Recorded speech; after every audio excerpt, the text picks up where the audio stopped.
This is HQ here again. Back at it for the wife code with HQ. A session here we got. Uh, just some information as always. The name of the subject is, why would you expect a marriage to be perfect? Or don't expect it to be perfect, because it won't be perfect. Hopefully everyone can hear me. You hear me well. Hopefully I fixed the sound problem, right? Hopefully I fixed the sound problem, okay? Now, why are marital expectations first? Why are marital expectations out of whack with reality? Marital expectations are often out of whack because people have their idea of what a relationship is, and sometimes it's like weirdly thought out, or how their brain can only function to make it reasonable, right? Okay, a lot of times people get their information from TV and social media and whatnot. If you come in the building, let me know if you can hear me very well. Just say yes in the chat. If you can hear me very well, say yes in the chat. Because I had sound issues yesterday, and I wanted to make sure that I sound okay. Give me a yes if I sound okay. Okay, perfect. Okay, so why are marriage expectations out of whack? This is the first point we'll address. Thank you, Rose. Thank you. Um, because of social media, TV, social media, books, they present a idealized version of what marriage is. Okay, and they focus on the romance, they focus on the chemistry, the passion, the fairy tale ending of it all, which can lead a lot of people into believing that marriage is like a fairy tale and it's not really real, or it's not really into the nuts and bolts of what a marriage really can be. That's half of the problem. Communication gaps. This is out of whack. A lot of couples come into marriage without fully discussing their expectations of what a marriage is supposed to be, what values they have, the goals they have, and it leads to a lot of misunderstandings and fights and unmet needs during the time in which they're married. The roles of marriage change. People think of traditional roles as this, boom. And that's all they think of traditional roles as being. They don't think of the traditional roles as being fluid. Traditional roles within a marriage is evolving, forever evolving. Okay? The responsibilities, the finances, the emotional support, they can differ from person to person. So when you say traditional marriage, people, you have to talk to the person that you're involved with and see what they mean and what they expect out of a traditional marital role, because they may be different. They may be based on something that is not even true, right? You also have a lot of people who get you have expectations outside of expectations, I guess. Family, friends, the Bible. A lot of people, you know, base a lot of things on the Bible, and then they get disappointed because that's not how marriage actually works, being based on the Bible. Yeah, sure, we have the principles and all of that you follow in the Bible, but that's not how people act in real life. People come with their own expectations about what marriage could and should look like, and it can conflict with the Bible. It can conflict with what you think.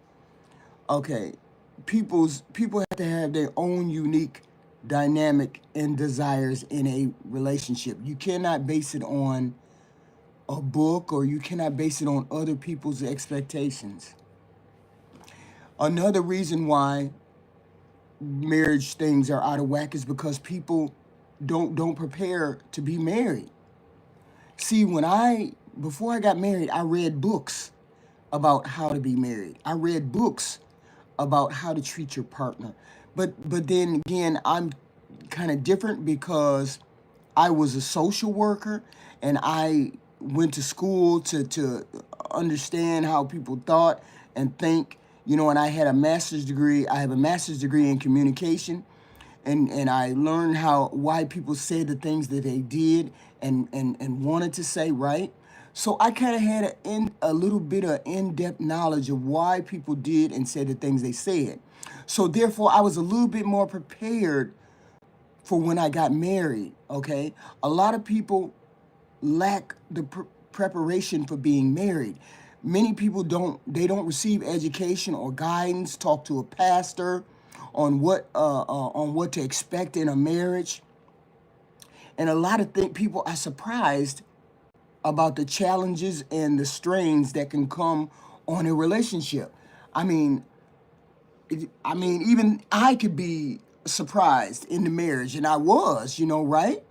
Because I didn't think my husband was a traditional person, and he was to a certain extent, but he wasn't, which kind of surprised me that he was, because he was a very modern human being, right? Another reason why I've heard that people might have a different viewpoint of being married is that the real life challenges are not like you read in a book. Stuff like how finances or how someone being poor can put a strain on a relationship. You understand what I'm saying? You don't know what it's like. I always thought this. Why would I need to be with someone if I'm walking and I don't have a car and it's two of us? Issues like being poor and being married just didn't compute in my head. I'm like, wait a minute, it's two of y'all. Why the hell are we poor? Shit. You know what I'm saying? I got a fully grown functioning man over here. Why would you be poor if he can go out and work and you can go out and work? So I'm saying the real life challenges of marriage and relationships surprise people. Financial strains, work life, who gonna go get the kids if something happened with the kids, who gonna get off the job if something happened with the kids. These things are portrayed as marriage is very romanticized, and it's really a nuts and bolts type deal, right? But you got to address these expectations before you get married. You got to be able to communicate and say, damn, which one of us is going to be the one to pick the kids up if one of the kids gets sick? My thought process was whoever make the most money is the one that stay on the job, and the one who make the less money is the one who go get the kids. But you don't know that until you in the middle of it. You know what I'm saying? And I just had so many expectations about being married, okay? And I was like, wait a minute, it ain't gonna be perfect. The marriage can't be perfect, right? So I was like, why isn't marriage perfect? And this was the name of this little session. Why is marriage not going to ever be perfect? Okay, it's never going to be perfect because it involves two unique individuals with different backgrounds, experiences, emotions, parents, expectations. And for number one, people change over time. No one stays the same. We want everybody to grow and to have personal growth. Y'all hit the like button, please. Please hit the like button coming in. Personal growth, life experiences and circumstances, they change. Priorities change. Perspectives change. When you don't have little baby kids, your priorities change to what's important. When you haven't gotten any children, you and that husband may be the priority. But once you have a child, you guys aren't the important thing. It's the child that's the important thing. And sometimes this causes conflict. Well, you're not paying attention to me. You're not doing the things you used to do when we got married. Blah blah blah. Marriage is not going to be perfect because people change over time. People have unrealistic expectations about what a marriage is like. People have fairy tale idea about what it takes to be married. This is something I ran into the other day, and I run into it all the time. People say things are supposed to be like this. Well, okay, let's take for example, women are not supposed to get. Women are supposed to take care of pregnancy, and that's a solid. A lot of people believe it's all based on the woman. It's not all based on the woman. It's also based on the man and what he expects about his life. But I found a lot of men feel as though pregnancy is a woman's problem and it's not the man's problem. It's both of your problem. But when it comes to a man, you're supposed to think in terms of your individual person, not what she thinks. You base everything on your individual wants and needs. I found a lot of people have a lot of unexpected or unrealistic expectations. Many people go into marriage thinking it's going to be a fairy tale, only to find out it requires patience, consistency, promises, patience, grace. Your marriage is never going to be perfect because those are the things that you need to have in order for your relationship to move forward. People have communication problems. Even the most compatible couples the communication can lead to unrealistic and unmet expectations and needs. Nobody can read your mind. If you don't speak, if you don't communicate effectively, nobody will understand, not even your mate.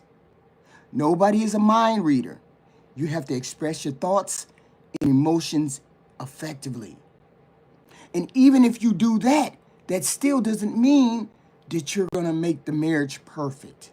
Please hit the like button, guys. Please hit the like button. There's a lot of pressures outside of marriage, too. Money, careers, children, experience, emotional baggage, prior relationship. Okay? Some of these things are unresolved. Please hit the like button. And they can surface at any time. Trauma can surface at any time. You never know. This can cause a lot of arguments, people's feelings being hurt, people being slighted. That's why marriage is never going to be perfect. One of the reasons why marriage is never going to be perfect. Loving somebody over time evolves. But the effort to keep that love and that relationship together is a consistent, everyday thing. The passion and excitement from the early days of a marriage fade over time. But it's supposed to make its way to a deeper understanding, a deeper, stable kind of love in your relationship. But the reason why a lot of relationships fail is because they don't nurture that particular aspect of their relationship. They don't nurture the deep commitment, mature love over time. They don't nurture the relationship, and it can start to become routine or pedestrian, where people just come in, come out, they don't check in, they check out, and then nothing happens. And the relationship is devoid of feelings. And then you're like, I don't love that person anymore. Instead of practicing love every day. You got to practice love every day. Okay. And this is one of the worst ones This is one of the worst reasons why a relationship will not be perfect. It's not worst, but it's one of the main ones. People think you're not supposed to argue when you get married. People think you're not supposed to have conflict when you get married. I don't believe in you going to a strip club. You believe in going to the strip club. You don't believe in me going on vacation sometime with my girlfriends. I do. You don't believe that I should go, out for drinks with my girlfriend. I do. You see what I'm saying? Inherent things that may make a marriage not work. Conflict is inevitable. No two people are going to agree on anything at any given time, not always. Healthy marriages do not, healthy marriages or good marriages do not avoid conflict. They lean into conflict to understand their partner more, to have a deeper understanding of their partner more. They learn how to navigate those things constructively. Okay? Marriage is never perfect. It can be fulfilling. It can be meaningful. It can be resilient if people work at it. If both partners are committed to that growth. You have to have understanding, mutual respect. Be able to communicate at all times. I'm not saying everything is easy to say, but I'm saying you find a way to say it in that marriage. Hey, please hit the like button, guys. Please hit the like button, please.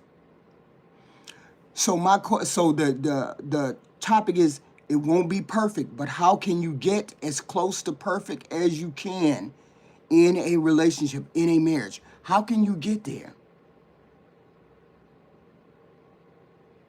It's not about finding the perfect person. People think marriage is about finding the perfect. No, it's not. It's about two imperfect people working together, growing together, loving each other, navigating the conflict, navigating life as a team.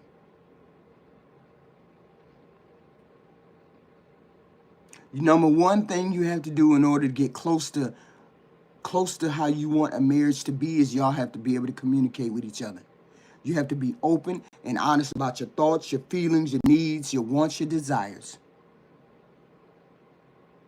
You have to actively listen. And this is the hard one for me, because sometimes I listen to respond instead of listening to listen. You know what I'm saying? I mean, do you understand what I'm saying? People listen to respond and don't listen to hear. You have to actively listen without interruption and dismissing your partner's emotion, because it's a lot about anticipating what they're going to say. Don't anticipate. Stop anticipating. Learn to actively listen. Because a lot of people learn to anticipate. A lot of people anticipate. Learn to anticipate. Stop doing that. Address whatever issues or problems you have early, before resentment gets there. Before resentment gets there. Hi, Danny. Do that first. A lot of people don't actively listen. Don't have an expectation about what someone is going to say. Listen to what they are saying. In a marriage, this is important. Be open and honest, actively listen, and address problems early. Excuse me. Actively look to make the emotional and the physical a connectedness and make it deeper. Okay? Learn to date each other. Keep dating each other. Don't let the romance that you had in the beginning fade out. If you brought her flowers on Saturday, continue to bring her flowers on Saturday. If you wrote him notes or love notes when you were romancing each other, continue to do those love notes. If you know he likes you to bring breakfast in bed on Saturday, continue to do that. Even if it's the hardest damn thing, continue to do it. Express the love for your partner the way they need to understand it. And the way to do that is to, and normally I wouldn't refer this, but you know that love languages thing. Figure out what your partner's love language is, and do that. You know what I'm saying? Do that. Because I'm not one of those people who you keep saying, I love you, love you, love you. My brain says, I don't believe you, I don't believe you, I don't believe you. You see what I'm saying? But that's a part of my self-sabotage, right? So in order for me to believe you, you have to do things for me. Like take the garbage out consistently.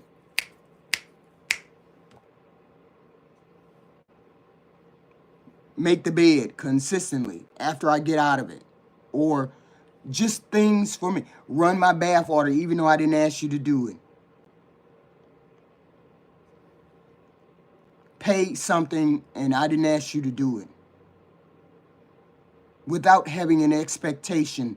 Without having an expectation of me saying, hey, thank you, oh, thank you. Do it because you know I want it or need it to be done. Just my brain saying, when you say I love you, my brain doesn't work like that. My brain says I don't believe you. Right.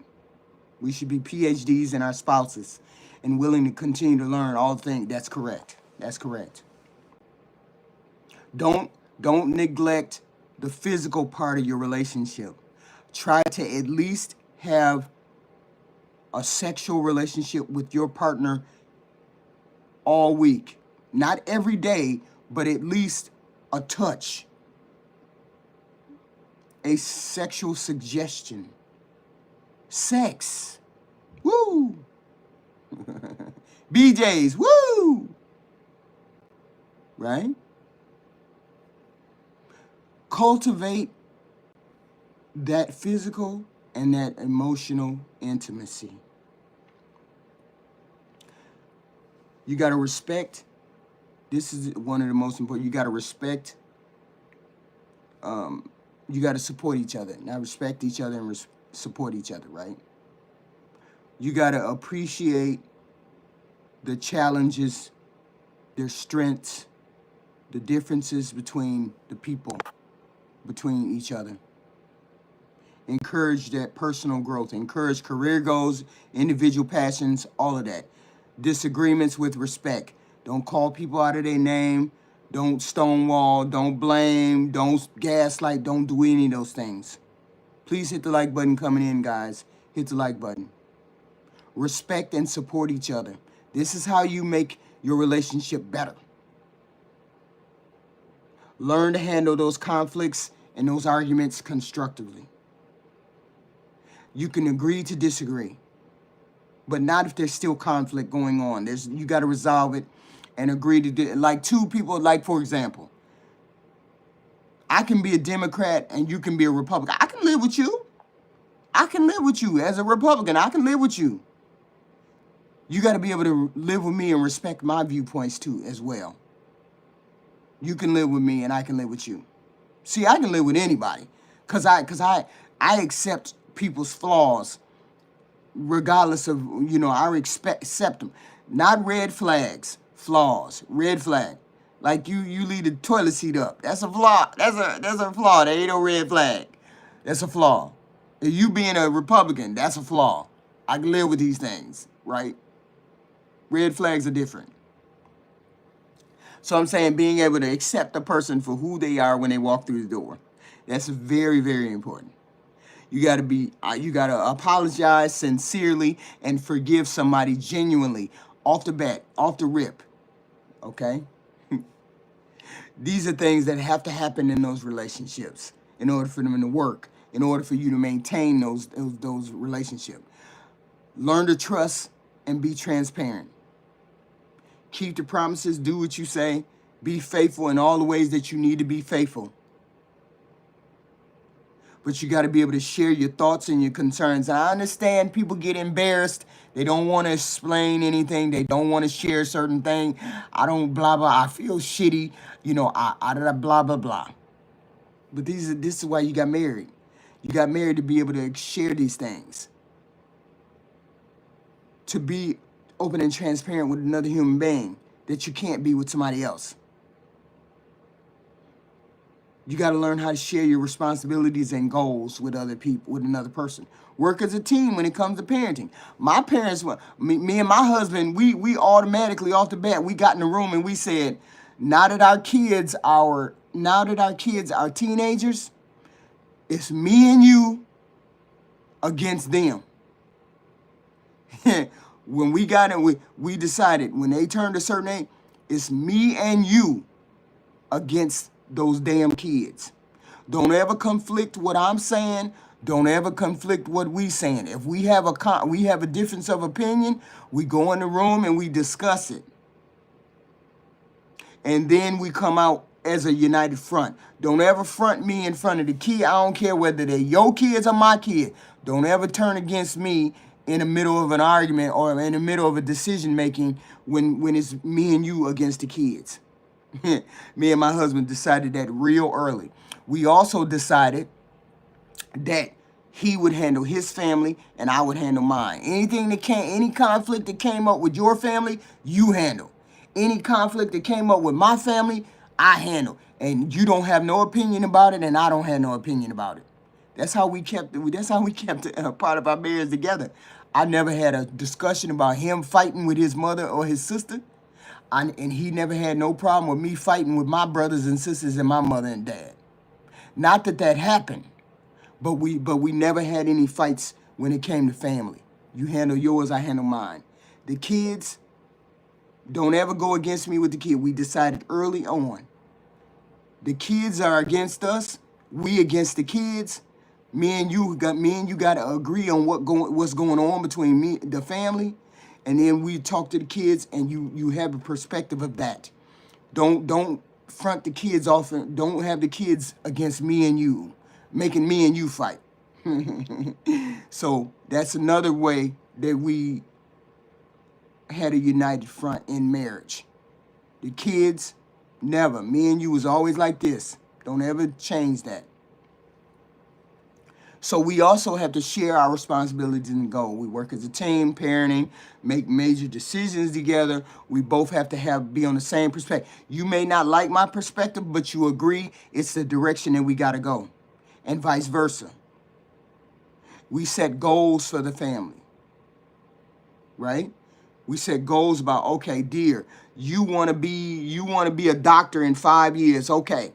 So this is an example of a practical. Hold on. Had to turn the heat off. This is a practical example of goals in a family. My husband wanted to be a captain. He wanted to be a captain in the correctional facility. So he had to do certain things in order to be a captain in the facility, right? So he was like, I'm going to have to work more hours. I'm going to have to do blah, blah, blah, blah, blah, blah, right? And I said, okay, fine. This is what you need to do.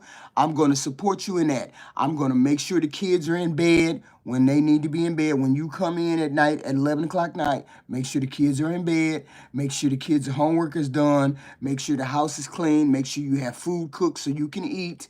Make sure I iron your uniform. Make sure you got your clothes together when you get ready for work. This is how I'm going to support you. How else do you need me to support you? Because you want to go from a sergeant to a captain. How can I support you in doing that? Right? And this is what I told him. I will make sure your uniforms are clean. I will make sure you got your shoes polished. I will make sure you ain't looking around for anything. I'll make sure you have the soap and the bars of soap and the towels and the what. I'll make sure everything is right there. And the only thing you got to do is get yourself in there and get yourself out and get to work. You don't have to worry about what's going on at home, because I will get that. I will hold that down for you. And this is the agreement we had. We agreed on the responsibilities and the goals in the family, so the pressure wouldn't be on him, and he could concentrate on being that captain that he wanted to be. Right. Another example. Hit the like button coming in, guys. Hit the like button coming in. Another example was I wanted to go back to school and get my master's degree, another master's degree. I wanted to go back to school and get another master's degree. And the only thing my husband said to me was, I will take care of the kids while you go back to school. That's the only thing he said to me. I will take care of the kids while you go back to school. And do you know that was such a relief? It was such a relief to me when he said that, because I had worried about what are the kids going to do while I'm gone. Can I really be gone for 3 hours of the day? 3 hours Monday, Wednesday, and Friday. Can I really be gone? And can you handle the kid? He was like, I will take care of the kids. Don't worry about it. I will take care of the kids. And once he said that, I was very much relieved, because you don't know how, you always think of what things are going to be affected. And I knew the kids would be affected. He was like, I'll take care of it. Don't worry about it. And he took care of the kids while I went back to school. I never had to worry about the kids were fed, in the bed, sleep when I got home. And the same thing with him. He said, I wanted to be a captain at work. What can I do to help support you? And then I thought of things I could do to help support him. Make sure his uniform is clean. Make sure his shoes are where they need to be. Make sure he has clean socks. Make sure he has clean underwear. Make sure that I made sure, make sure he has food when he hit the door from work at 11 o'clock at night. These are the things you do to support the relationship. You work as a team. You work as a partner. Finances, household duties. We made major decisions together. You take care of your family, I take care of mine, and never the twain shall meet. I don't have no opinion about what you do with your family. You don't have an opinion about what I do with mine. And this is how our marriage survived. He was like, I ain't saying nothing. There was plenty of time when my family and I got into arguments and he was there, and he would sit right in the corner. My husband would sit in the corner and sit down and drink and eat his food, wouldn't say a word. Because because our agreement was, you take care of your family, I take care of mine. And he never had no conflict with doing that. He was like, I ain't got nothing to say. I'm over here eating, I ain't doing nothing. I ain't got nothing to say. Right? So this is how we kept that marriage going. It wasn't perfect, but it was perfect for us. The kids, we never had a disagreement about the kids. We always, it's me and you. My husband would say, it's me and you against those damn kids. Whatever I say go, whatever you say go. If we have a conflict, we go in the room and we talk about it. And then we come out as a united front against these damn teenage kids. And this is how we made that family work. Please hit the like button. Please hit the like button, guys. So another part of trying to keep your marriage close to where it's supposed to be and on track. Keep the romance alive. Keep the fun alive. Learn to laugh together. Learn to tell jokes together. Learn to do goofy things together. Experience stuff together. Okay? Do all these kind of things together. Me and my husband bought a Wii game. Y'all remember when this was before the internet really took off.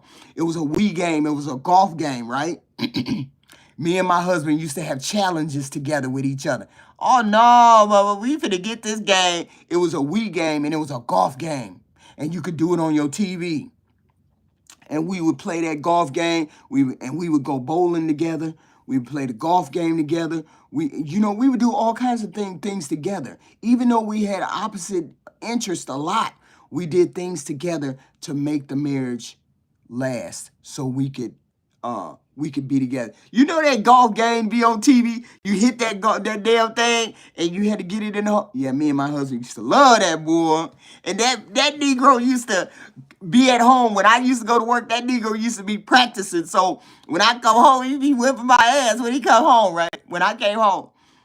But we used to play that together. Boy, we used to bet. Okay, you got a quarter. If you win, it's a quarter. But you know that. And then we would have to figure out. Well, once we had enough money, we would bet enough money. Whoever had the most money or whoever won the most money had to take the other person out to dinner or whatever on Friday, or buy dinner on Friday or whatever. This is how we kept the relationship and the romance going. We tried new experiences, new hobbies, bet each other money. We used to do all kinds of stuff. And this is how we kept close and our relationship close. But we also committed to growing together. Okay? We also committed to growing together. Right? He got sick. I was like, I ain't going nowhere, man. I ain't going nowhere. Where you think I'm going? I ain't going nowhere. And we was 20 years in. I ain't going nowhere. 20 years in. 23, 20. We 43.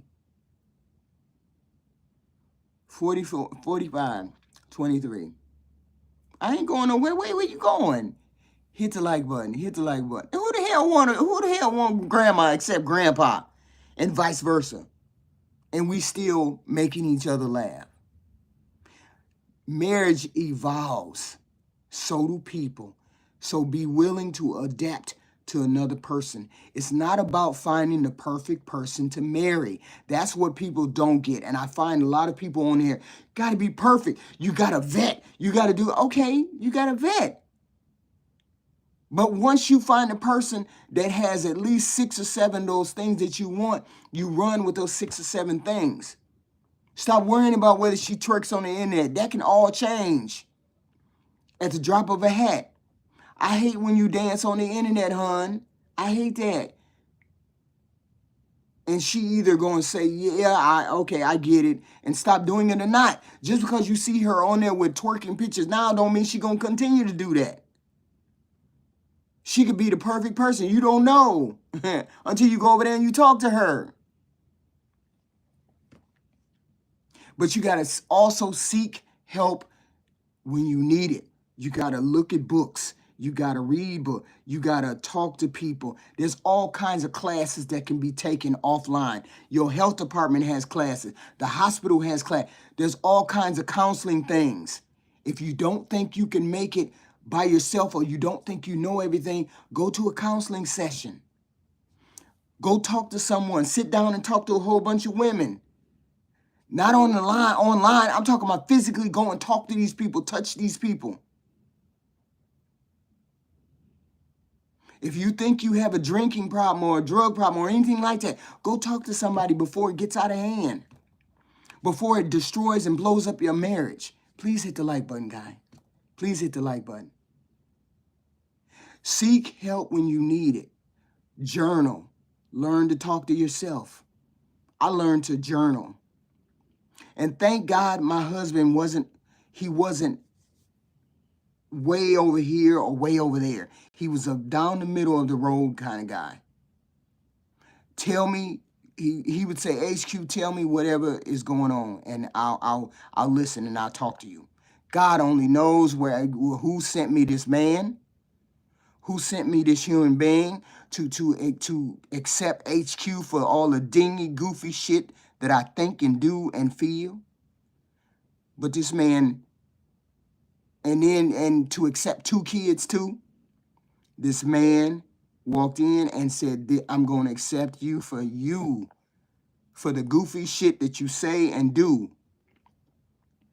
But I'm going to stay because this is where I think I can be most happy. Right?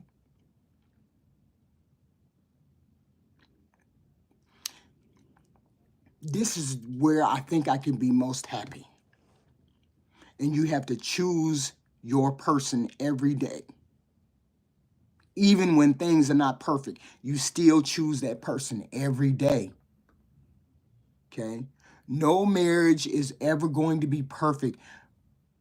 It's always going to have challenges, but you got to choose the person every day. If they're not all the way over here and all the way over here with their thought process, and they're down the middle with their thought process, you can work with a person like that. You can work with a person like that as long as you keep having that mutual respect, but it comes from having the initial respect of another human being. You have women, you have to respect the men, and men, you have to respect all women, and vice versa. You got to respect them. I don't care what they do. I don't care whether she's a prostitute. I don't care whether she twerks on the internet. You still have to be a person that respects human beings. And when you don't respect human beings, that's when we have a problem. Every time you turn around, all of those chicks are hoes. That's not how that works. No woman wants to go over there when she hears a man say that.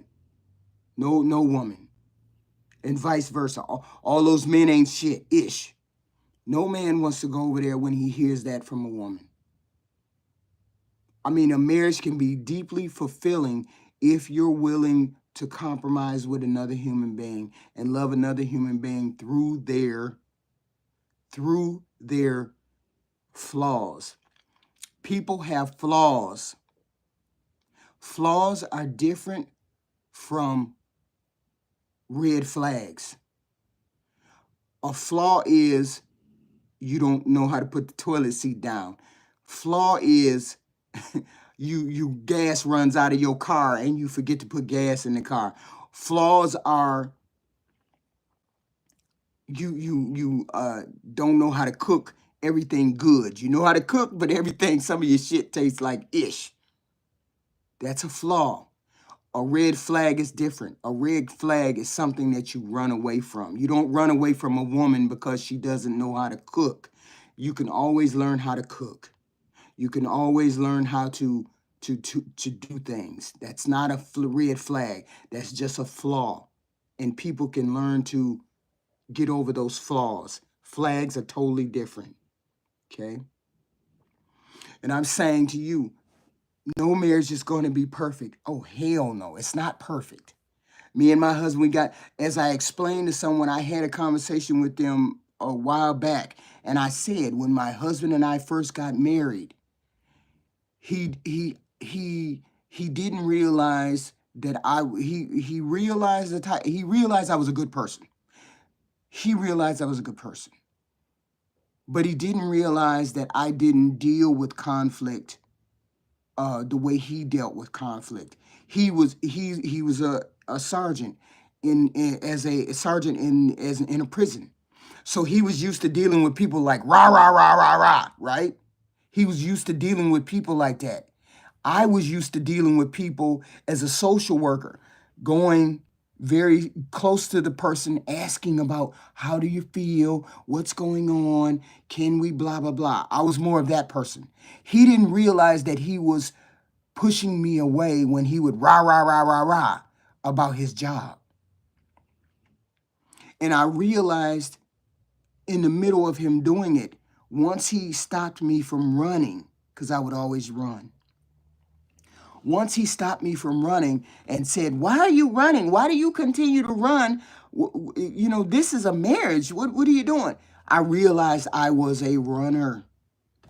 I realized I was a person who only wanted to see good things in a relationship. And it was difficult for me to see the different things. And he was used to seeing the bad things, or used to the bad things. And so he attacked the problems like they were all the bad things.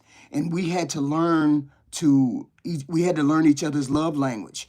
We had to learn that, that we were different people like that.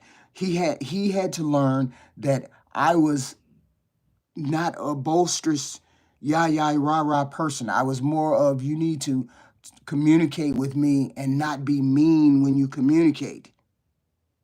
And he had to learn that he couldn't be a monster when it came to talking to me, because I would tune out. And I have to actively tune in when a person approaches me in the wrong way. And you got to learn your love language. You got to learn how you address conflict, because a lot of people don't know that they are rah, rah, rah. And a lot of people don't know that they tune out. And you have to learn how you perceive and receive conflict in relationships. And I think this is a part of that marriage thing when people say, well, he was mean to me, or I couldn't understand, or I, da, da, da, da, certain. You have to learn how to accept what they are and be able to navigate uh, the way they come to you, because you're looking to keep this relationship long term. You're learning to live with the nuances and the subtleties of that person.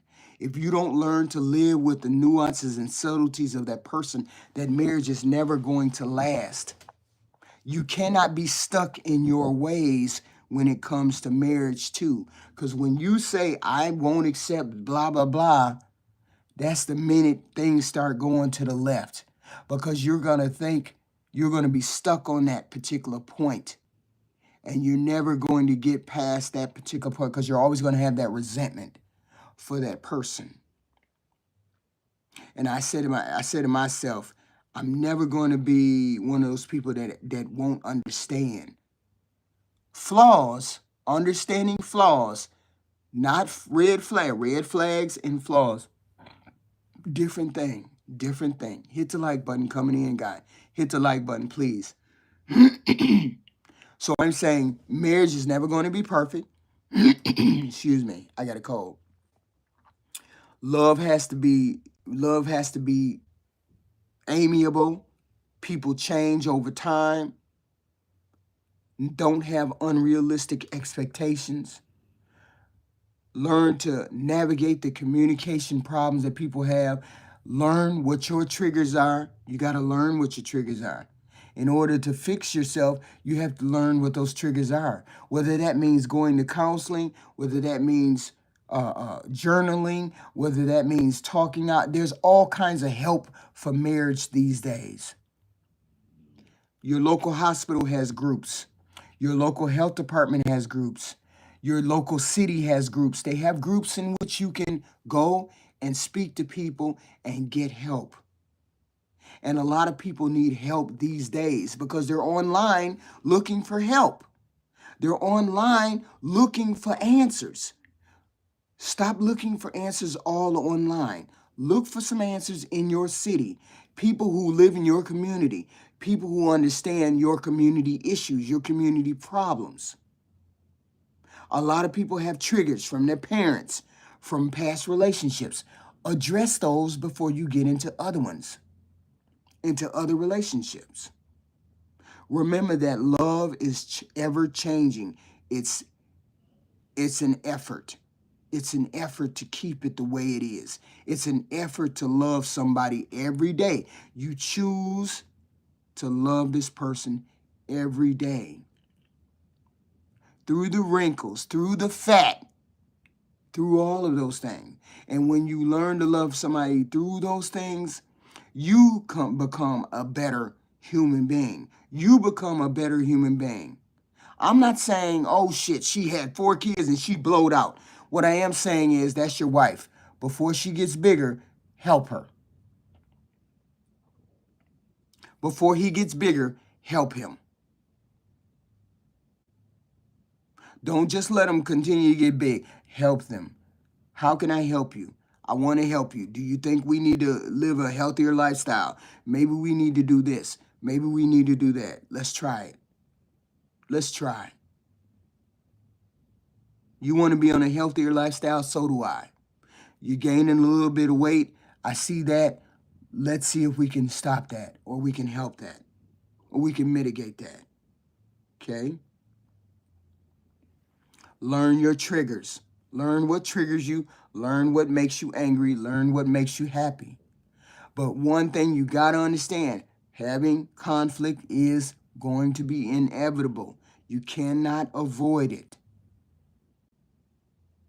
No marriage is going to be perfect. It can be fulfilling, meaningful. It can last. It can be resilient. It can continue to grow if you have an understanding, if you're in respect, and if you are willing to be in this relationship for the betterment of you both, not just for you. I hear a lot of men say, women are selfish. They don't think of nobody but themselves. Yes, we do. We think of our marriage. We think of we think in a team atmosphere. We have to be happy just like you have to be happy. An unhappy individual can't make anybody else happy. An unhappy individual cannot make anyone happy. Think about that. If I'm unhappy, how can I make you happy?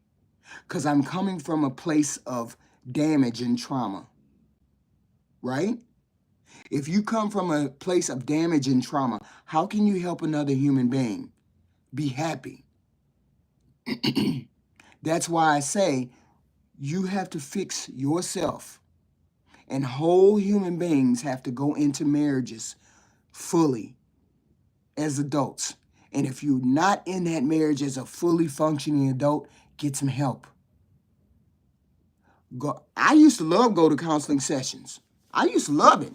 I love going and talking to people about stuff, telling people about what's going on, how I feel better about myself, how I can make my relationship better, how I can make my husband better, how I can make my husband happier. I used to love going and getting those ideas from people. There are classes and all kinds that go to your local hospital and look what kind of classes and things that they have.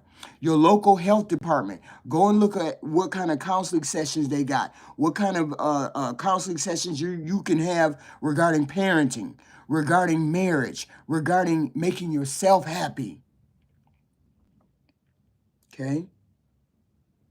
Part of making a marriage last for a long time is making sure that if my glass is half empty, how am I going to fill your glass without making my glass empty?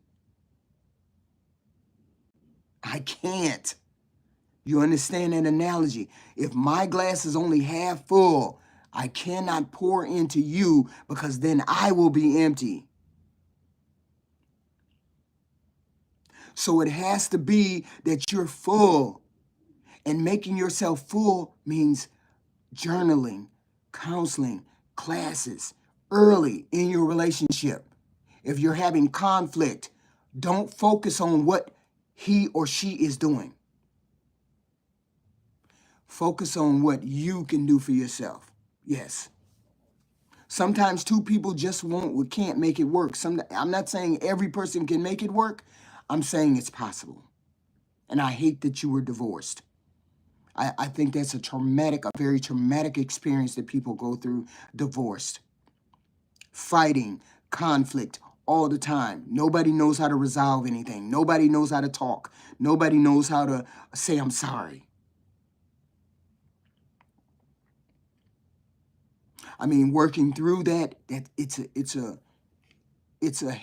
a life-changing experience going through a divorce. And people think it's easy. No, it's not easy. I get it. I do. Right? So I'm saying once you're in the middle and you're committed, you learn not to speak everything that you want to say in the tone that you may be used to saying it. And it's terribly received. Right?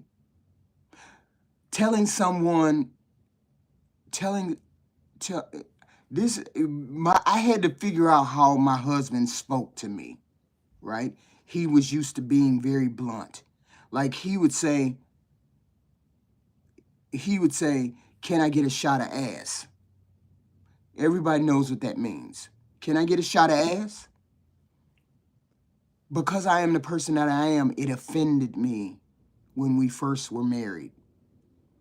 I was like, really? You can't, really? That's the way, yeah. Really? That's the way you're going to talk to me? And I had to realize that was the way he was used to talking because he was a correctional officer. He was used to being very direct that way.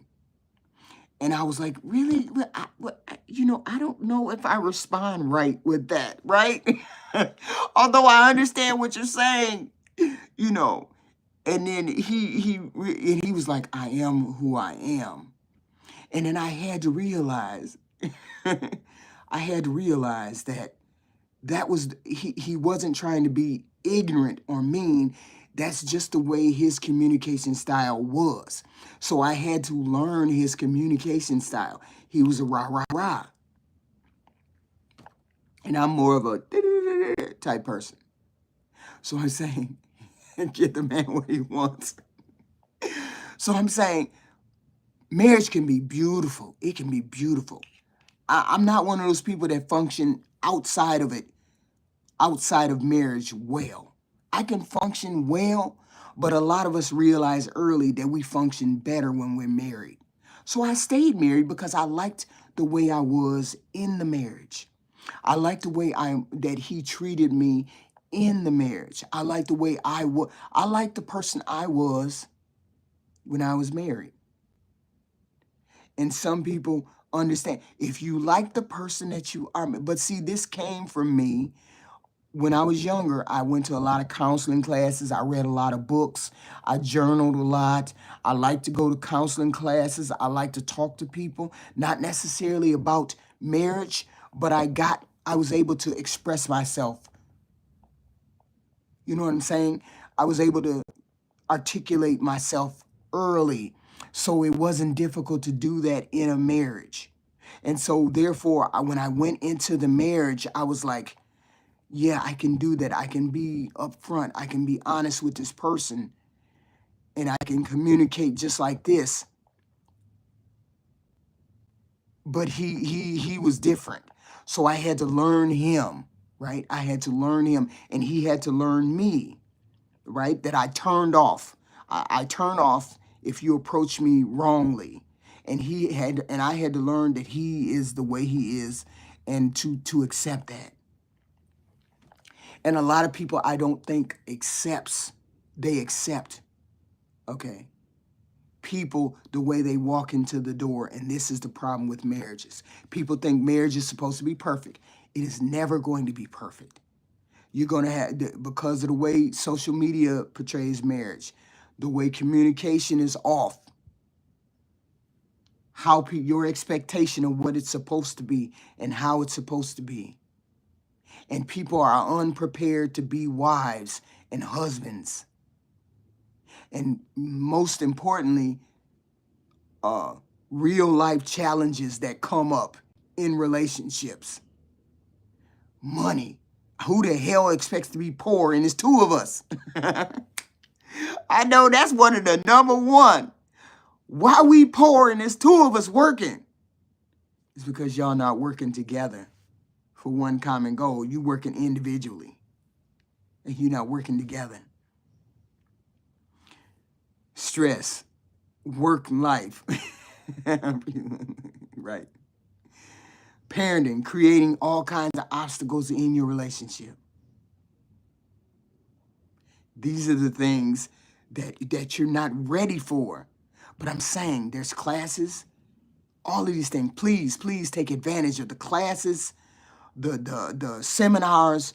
Whenever there's a seminar or a class, just pop in and see what people got to say about being married, about the expectations, about the changing roles in a marriage. And I always say traditional marriage, we don't have those anymore. Sometimes you can't, they're not all traditional. And it's a mixture of modern and traditional, and we have to change with the times. Because I'm a modern day woman, but I believe in cooking, cleaning, blah, blah, blah. I believe in all of those things. I believe in all of those things. But I also believe that I have to work in order for us to be double the pleasure, double the fun. Have a good life. Be able to provide for the children. Be able to provide a better life for the child that I bring into the world. Have both perspectives in the house. A man's perspective. I never, ever wanted my 4 daughters to grow up in a house without a man. To have his covering. Okay? To have his covering, to have his strength, to have his understanding, to have his guidance. And to this day, my daughters say, man, I miss Dad, because Dad would know blah, blah, blah. Or dad would do blah, blah, blah. Or I wouldn't have to worry about blah, blah, blah. Right? So these are the things that I'm going to portray. These are the things that I like to take or like to put out there for people. Our marriage was not perfect, but we accepted the things that were different about us. We accepted the things that were different about us. And we moved forward, okay? No marriage is ever going to be perfect, but we can get as close as we can to it by being understanding that conflict is going to happen, real life obstacles that are going to happen, the destruction of the social media to marriage, the changing roles that we have in relationship, all of these things. And this is a wife lesson from HQ. I will be back again during the week maybe to bring another lesson. But thank you all for tuning in. Please hit the like button going out. Please hit the like button going in. However you want to do, go back and listen to the stream. Thank you very much for being there, guys. I love you. We're going to have some more information. We're going to partake of marriage and examples, counseling, seminars, groups, all of those things. If you're struggling with the marriage, struggling with getting married, wanting to get married, I encourage all of those things. And this is HQ. This is Wife Code with HQ. Thank you, guys. I don't know how to turn it